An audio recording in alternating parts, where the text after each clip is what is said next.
अस्सलाम वालेकुम बेटा जैसा कि चैप्टर नंबर 4 हमने स्टार्ट किया हुआ था, इसके कम्पिटिटिव एग्ज़ाम की क्या कुछ एमसीक्यूज़ आ सकती हैं। टॉपिक हमारा एनर्जी से मुतालिक कुछ इससे एमसीक्यूज़ हम कर चुके थे। बाकी कुछ जितनी भी रिमेनिंग एमसीक्यूज़ हैं वो आज हम डिस्कस करने जा रहे हैं। स्टार्ट करते हैं बेटा। फर्स्ट एमसीक्यूज़ है, a body of mass 4 kg is moving with a momentum of 8 kg meter per second. A force of 0.2 Newton acts on it in the direction of motion of a body for 10 seconds. The increase in kinetic energy. PMC के test में आपसे ये MCQs पूछी गई है बेटा कि एक जिस्म है जिसका मास है 4 किलोग्राम और मोमेंटम है बेटा 8 न्यूटन सेकेंड। 0.2 न्यूटन की फोर्स उसके ऊपर एक्ट करती है मोशन की डायरेक्शन में 10 सेकंड के लिए। तो इंक्रीज़ इन काइनेटिक एनर्जी हमने इस सिस्टम के लिए बतानी है, इस बॉडी इस मास के लिए बतानी है। तो बेटा मोमेंटम का फार्मूला हमारे पास होता है P बराबर है mv, और मास उसने हमें बताया हुआ है कि 4 है, और वेलोसिटी हमने बेटा फाइंड करनी है, और मोमेंटम की वैल्यू हमें दी हुई है उसने 8। तो मास को नीचे डिवाइड कर लेंगे तो वेलोसिटी हमें मिल जाएगी। ये वेलोसिटी बेटा बनेगी 2 मीटर फी सेकंड। इसके बाद बेटा एक्सेलरेशन को फाइंड करना चाहेंगे सेकंड लॉ से, एफ और एम। फोर्स उसने हमें बताई हुई है 0.2, मास उसका है 4। तो आंसर यहाँ से बेटा एक्सेलरेशन का आएगा 0.05 मीटर फी सेकंड स्क्वायर। एक्सेलरेशन हमने फाइंड कर लिया, वेलोसिटी हमें मिल गई है। तो बाकी second equation of motion S बराबर है V I T plus half A T square. इनमें वैल्यूज़ को पुट करेंगे बेटा। एस वो डिस्टेंस, वी आई इब्तदाई तौर पर वेलोसिटी इसकी क्या कुछ थी 2 थी बेटा, वो हम ऑलरेडी कैलकुलेट कर चुके हैं। टाइम उसने हमें बताया हुआ है 10 सेकंड के लिए 1/2। एक्सेलरेशन अभी हमने फाइंड किया 0.05 और टाइम 10 है, इसको स्क्वायर कर देंगे। एस की वैल्यू को जब कैलकुलेट करेंगे तो बेटा ये हमारे पास बनता है 22.5 meter. Work done F D के बराबर फोर्स उसने हमें बताई हुई है बेटा, फोर्स 0.2, डिस्प्लेसमेंट डिस्टेंस अभी हमने कैलकुलेट किया 22.5। तो वर्क डन बेटा हो जाता है 4.5 जूल के। वर्क एनर्जी प्रिंसिपल, किसी भी जिस्म के ऊपर जो वर्क डन होता है वो उसकी काइनेटिक एनर्जी में चेंज लेके आता है।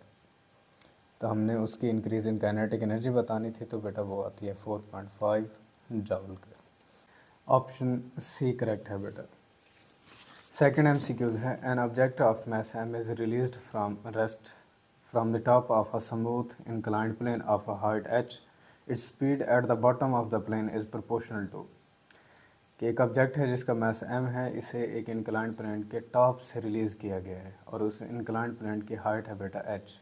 अब जब बॉटम के ऊपर पहुंचेगा तो इसकी स्पीड किसके प्रोपोर्शनल होगी। पीएमसी के टेस्ट में आपसे एमसीक्यू पूछ चुका है, क्या वो मास की पावर 0 मतलब 1 है बेटा, यहाँ पर किसी भी चीज़ की पावर 1 के बराबर होती है, मास के प्रोपोर्शनल होती है, मास स्क्वायर के प्रोपोर्शनल होती है, या मास इनवर्स के प्रोपोर्शनल होती है। बेटा इसको कैलकुलेट कर लेंगे हम।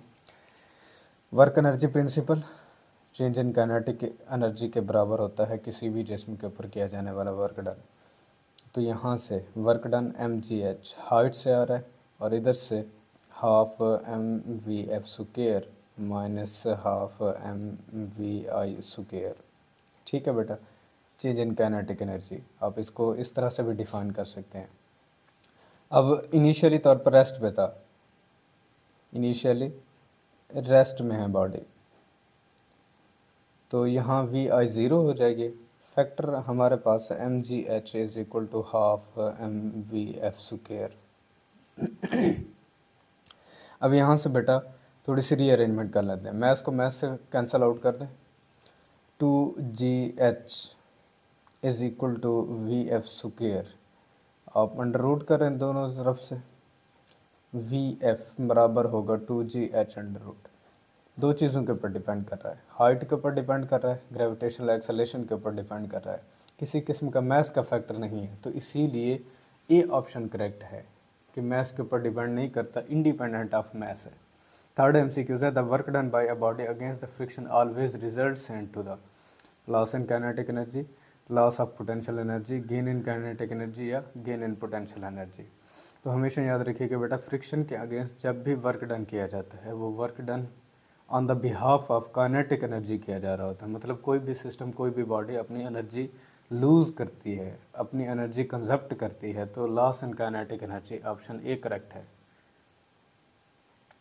फोर्थ एमसीक्यूज है which of the following statement is incorrect. PMC के टेस्ट में आपसे एमसीक्यूज पूछी गई है बेटा कि दी गई स्टेटमेंट्स में से कौन सी इनकरेक्ट है। Kinetic energy may be zero, positive, negative, power, energy and work all are scalars, potential energy may be zero, positive, negative, ballistic pendulum is a device of measuring speed of bullet। बेटा ये तो ठीक है, ब्लास्टिक pendulum को किसी भी एक bullet की स्पीड के लिए मेजर किया जाता है। पोटेंशियल एनर्जी भी ज़ीरो भी हो सकती है, पॉजिटिव नेगेटिव भी हो सकती है, पावर, एनर्जी, वर्क, ये सारी स्केलर्स हैं। काइनेटिक एनर्जी ज़ीरो हो सकती है, पॉजिटिव हो सकती है, कभी नेगेटिव नहीं हो सकती। ये बात ध्यान में रखिएगा, ए ऑप्शन आपका करेक्ट है।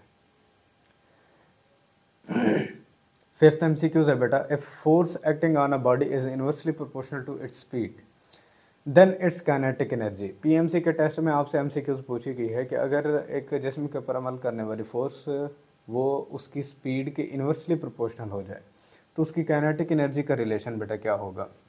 तो बेटा इसने हमें कंडीशन बताई हुई है, कंडीशन के मुताबिक इसका सोल्यूशन हम कर लेते हैं। इसने हमें बताया हुआ है कि फोर्स किसी भी जिस्म के वेलोसिटी के इन्वर्सली प्रोपोर्शनल है। अब साइन ऑफ प्रोपोर्शनैलिटी हटाएं, एफ बराबर होगा सी ओवर वी के। ठीक है बेटा, एक और दूसरा हम रिलेशन जानते हैं, एफ बराबर है एम ए। आप इसकी थोड़ी सी एक ऐसी फॉर्म में लिखने जा रहा हूँ, M D V divided by D T. ठीक है बेटा, और आपके पास एफ के बराबर होगा, एफ की वैल्यू रिप्लेस कर दें, M D V divided by D T. Differential form है ये, आपके सिलेबस के अंदर नहीं दी गई लेकिन आसान है, इसको जहन में रखिए, सी डिवाइडेड बाई वी। अब यहाँ पर वी को यहाँ मल्टीप्लाई कर लें, मैस और डी को इस तरफ लेके आएँ तो वी डी ऑफ वी बनेगा, डी टी सी से मल्टीप्लाई होगा, डी इधर आ जाएगा और मैस चूँकि यहाँ मल्टीप्लाई हो रहा था तो ये डिवाइड हो जाएगा। अब इंटीग्रेट कर लें, इंटेग्रल जब इसका करते हैं बेटा उस वक्त यहाँ से v को dv के लिहाज से इंटीग्रेट करेंगे तो इसकी पावर के अंदर 1 जमा हो जाएगा और पावर वो नीचे लिखी जाएगी, और इधर से c ओवर m ये ऑलरेडी कांस्टेंट है, dt को इंटीग्रेट करेंगे t के लिहाज से तो ये t आएगा आपके पास बेटा। अब इस रिलेशन को थोड़ा सा रीअरेंज कर लें, मैस को मल्टीप्लाई करें, यहाँ हाफ तो वैसे है, मैस यहाँ मल्टीप्लाई होगा v square is equal to C T, C तो कांस्टेंट है, ये काइनेटिक एनर्जी का रिलेशन है तो ये काइनेटिक एनर्जी प्रोपोर्शनल हो जाती है बेटा टाइम के, तो इसीलिए ये रिलेटेड टू टाइम है। ठीक है बेटा, ए ऑप्शन करेक्ट है आपका।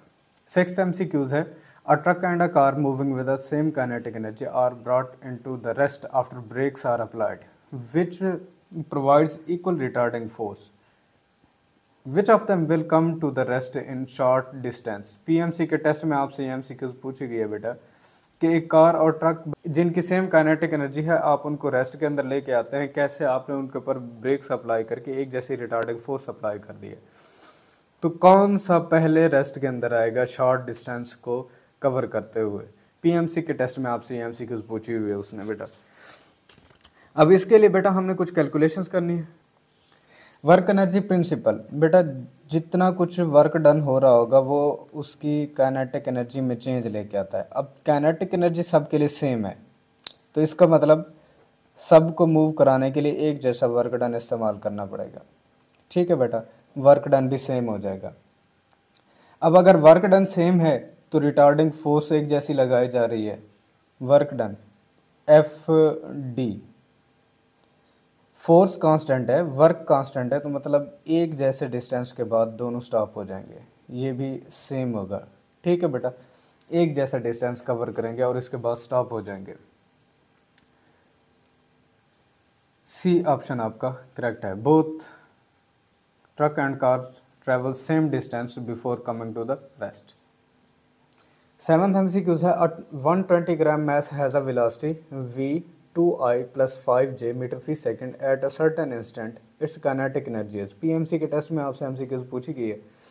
एक जिस्म है जिसका मास है 120 ग्राम और वेलोसिटी उसकी ये है। काइनेटिक एनर्जी बेटा हमने बतानी है किसी भी एक टाइम इंटरवल के ऊपर। तो काइनेटिक एनर्जी का फार्मूला बेटा सिंपलर है। यहाँ से पहले तो आप इसकी मैग्नीट्यूड फॉर्म ऑफ वेलोसिटी निकालें। तो मैग्नीट्यूड फॉर्म कैसे बनेगी, 2 का स्क्वायर प्लस 5 का स्क्वायर। 25 में जब 4 को ऐड करेंगे 29 बनेंगे बेटा, ये मैग्नीट्यूड फॉर्म आ जाएगी। काइनेटिक एनर्जी का formula half mv square.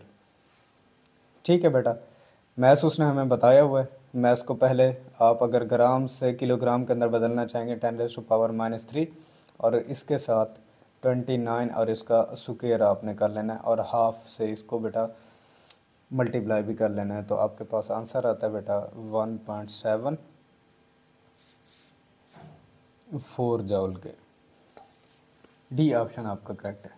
8th MCQs for a moving particle having a mass m, velocity v and a momentum p, which one of the following correctly describe the kinetic energy of the particle।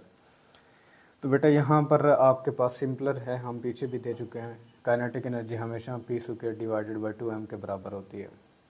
PMC के test में आपसे MCQs पूछ चुका था। 9th MCQs है in a non relativistic regime if the momentum is increase by 100% then the percentage increase in the kinetic energy. PMC के test के अंदर आपसे एमसीक्यूज पूछ चुका है कि अगर आपके पास जिस्म की मोशन नॉन रिलेटिविस्टिक हो, यानी कि एक दूसरे के लिहाज से रिलेटिव मोशन में ना हो, तो मोमेंटम को अगर 100% बढ़ा दिया जाए तो काइनेटिक एनर्जी कितनी बढ़ जाएगी। तो हेयर इस बेटा रिलेशन यही है। ये फार्मूला हमने काइनेटिक एनर्जी का भी देखा हुआ है कि काइनेटिक एनर्जी मोमेंटम के स्क्वायर के डायरेक्टली प्रोपोर्शनल होती है अगर मास को कांस्टेंट कर दिया जाए। अब यहाँ पर देखें, मोमेंटम को 100% उसने बढ़ा दिए तो 100 और इसका स्क्वायर कर लेंगे तो काइनेटिक एनर्जी बेटा 200% बढ़ जाती। ठीक है बेटा, तो ये रिलेशन बेस्ड मैं ऑलरेडी आपको अपने सब का लेक्चर के अंदर करा चुका हूँ। अगर आप इस चैनल पर नए हैं तो अभी सर्च करें basic structure of entry test MCQs by Rashid science academy. उसके अंदर वो सारे बेसिक लेक्चर के अंदर मैं आपको ये रिलेशन समझा चुका हूँ बेटा। 200% यहाँ पर बी ऑप्शन करेक्ट है। 10th MCQs है the momentum of a body is increased by 25%, the kinetic energy is increased by about. अगर मोमेंटम को 25% बढ़ा दिया जाए तो काइनेटिक एनर्जी कितनी कुछ बढ़ जाएगी बेटा, ऑलरेडी इसी ही फार्मूला में से कैलकुलेट हो जाएगी, 50% तक बढ़ जाती है। पीएमसी के टेस्ट में आपसे ये एमसीक्यूज पूछ चुका था। 11th MCQs है a running mass has half the kinetic energy then a boy of half his mass has the man speed up by 1 meter फी second and then he has the same energy as the boy. The original speed of the man and the boy are respectively are. PMC के test में आपसे MCQs पूछ चुका है बेटा। एक आदमी है जो कि एक लड़के के मुकाबले में उसकी आधी काइनेटिक एनर्जी के साथ रन कर रहा है और वहाँ ये कह रहा है कि बॉय का जो मैस है वो इस पर्सन के, इस आदमी के मैस का आधा है। अगर आदमी, वो शख्स अपनी स्पीड को 1 मीटर फी सेकंड तक बढ़ा ले जो ऑलरेडी वो पहले अपनी रखता था, तो एनर्जी लड़के की और उस आदमी की अगर एनर्जी आपस में बराबर हो जाए तो ओरिजिनल स्पीड्स क्या होंगी दोनों की, वो हमने बेटा यहाँ पर बतानी है। तो बेटा यहाँ पर हमने थोड़ा सा रिलेशन बना लेना है। हाफ mv स्क्वायर, मैं आदमी के लिए इसे कैपिटल वर्ड से ज़ाहिर करने जा रहा हूँ, जबकि वहीं लड़के के लिए हम इसे स्मॉलर से। काइनेटिक एनर्जी क्या है बेटा, हाफ है लड़के की, तो इसे हाफ लिखेंगे और यहाँ हाफ mv मैं प्राइम स्क्वायर लिख रहा हूँ ताकि हमें समझ आता रहे कि एक ये वेलोसिटी जो है ये बॉय की है और ये हमारे पास उस पर्सन की है। अब यहाँ पर लड़के का मैस उस आदमी के मैस से हाफ है, तो रिप्लेस कर लें 1/2 mv स्क्वायर 1/2 यहाँ से एक 1/2 और आ जाएगा। मैस को कैपिटल मैस से बदल दें और इधर से v प्राइम स्क्वायर आ जाएगा। ठीक है बेटा, अब यहाँ जो चीज़ें कैंसिल आउट होती हैं, हाफ कैंसिल हो जाता है, मैस भी कैंसिल आउट हो जाता है, तो यहाँ से उस पर्सन की वेलोसिटी का स्क्वायर बराबर होगा बेटा बॉय की वेलोसिटी का स्क्वायर डिवाइडेड बाई 4। आप इसको रीअरेंज करना चाहेंगे तो यहाँ से स्क्वायर कैंसिल करें दोनों तरफ से, जज़र रूट करें तो रिलेशन बेटा बनेगा आपके पास v प्राइम टू v के। ठीक है, ये रिलेशन अपने जहन में रखिएगा। एक तो पहले ये वेलोसिटी हमारे पास कैलकुलेट हो जाएगी। अब वो कहता है कि वेलोसिटी अगर 1 मीटर फी सेकंड तक बढ़ जाए तो उस केस के अंदर हाफ m कैपिटल और वेलोसिटी v प्लस 1 हुई है और इसका स्क्वायर हमने करना है। जबकि वहीं लड़के की तो वेलोसिटी बढ़ी नहीं और मैस आदमी के मैस से हाफ है, v प्राइम स्क्वायर इसे वैसे रहने दें। अब आप इसको थोड़ा सा रीअरेंज कर लें। वो रीअरेंज कैसे, हमने इसका आप इसका स्क्वायर ओपन कर दें, हाफ m, इसका स्क्वायर जैसे ही ओपन करेंगे तो ये आपके पास बनेगा v square plus 2v plus 1 और इधर से मैस डिवाइडेड बाय 4 और v प्राइम स्क्वायर। ठीक है बेटा, यहाँ तक कैलकुलेशन करने के बाद अब गौर कीजिएगा, अगर इसको रीअरेंज करना चाहेंगे 1/2 भी कैंसिल हो जाएगा, मैस भी कैंसिल आउट हो जाएगा। ठीक है बेटा, 1/2 इसमें से रिमेनिंग रहेगा और इस कैपिटल मैस से हटा दें। तो जैसे ही इसको रीअरेंज करेंगे बेटा, ये हमारे पास रिलेशन बनेगा v square plus 2v plus 1 is equal to 2v prime square के। ठीक है बेटा, अब v हमने कैलकुलेट करना है तो ये हमारे पास बनेगा √2 प्लस 1 के, जो कि 2.4 मीटर फी सेकंड बनता है। ऑप्शन बेटा है सी करेक्ट, 2.4 मीटर फी सेकंड और 4.8 मीटर फी सेकंड। ये 12th MCQs है। If the mass of the body is constant then the graph between kinetic energy of a moving body and his momentum is।